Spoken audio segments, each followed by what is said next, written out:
एक छोटी सी लकड़ी की झोपड़ी में एरिन नाम का एक गरीब लड़का और उसकी मां रहते थे। उनकी सबसे कीमती संपत्ति एक टूटी हुई पॉकेट घड़ी थी। यह एरिन के दिवंगत पिता की एकमात्र निशानी थी।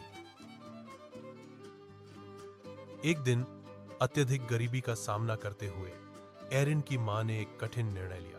उसने एरिन को शहर के बाजार में जाकर टूटी हुई घड़ी बेचने के लिए कहा। अपनी यात्रा पर एरिन को एक रहस्यमयी बूढ़ी महिला मिली। उसने एक ऐसा लबादा पहना था जो जगमगा रहा था और ऐसा लग रहा था जैसे उसने तारों को कैद कर लिया हो। बूढ़ी औरत ने एरिन को एक सौदा पेश किया, 3 नाइट सीड्स। उसने समझाया कि ये बीज केवल चांदनी में उगते हैं। किंवदंती है कि वे बढ़ने के लिए ब्रह्मांड से समय उधार लेते हैं। उत्सुक और बेताब एरिन ने घड़ी को बीजों के बदले में दे दिया। घर लौटकर एरिन ने अपनी मां को बीज भेंट किए। चिंतित और समझ में नहीं आने पर उसने निराशा में बीज बाहर फेंक दिए। उस रात चांदी जैसे चांद के नीचे एक अजीब घटना घटी। एक चमकती हुई रात्रि लता अंकुरित हुई, ऊपर की ओर नहीं बल्कि बगल में। इसने घूमते हुए तारों की धूल जैसे सितारों का एक घूमने वाला पोर्टल बनाया। जिज्ञासा से प्रेरित होकर एरिन झिलमिलाते पोर्टल में कदम रखा। उसने खुद को एक टाइम गार्डन में पाया, जो एक अलौकिक जगह थी। एक शक्तिशाली टाइम गोलेम द्वारा बगीचे की रखवाली की जाती थी। गोलेम घड़ियों, गियरों और चमकती रेत से बना एक विशाल प्राणी था। बगीचे के अंदर एरिन ने घंटों का एक जादुई पेड़ खोजा।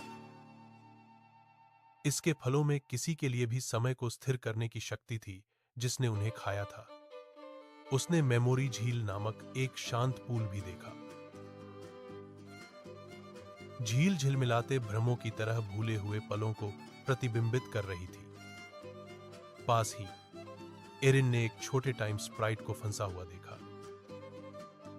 स्पिरिट को एक नाजुक कांच के घंटे के भीतर सीमित कर दिया गया था। एरिन करुणा से भरा हुआ कुछ भी नहीं चुराने का फैसला किया। इसके बजाय उन्होंने फंसे हुए टाइम स्प्राइट को भागने में मदद करने पर ध्यान केंद्रित किया। उसकी दयालुता का कार्य टाइम गार्डन में गूंज उठा। एक इनाम के रूप में उसे एक सैंड पेंडेंट मिला, जो छूने में गर्म था। लॉकेट ने उसे अपनी इच्छानुसार समय धीमा करने की अनुमति दी। उसे एक जटिल डिजाइन वाली क्लॉकवर्क बर्ड भी मिली।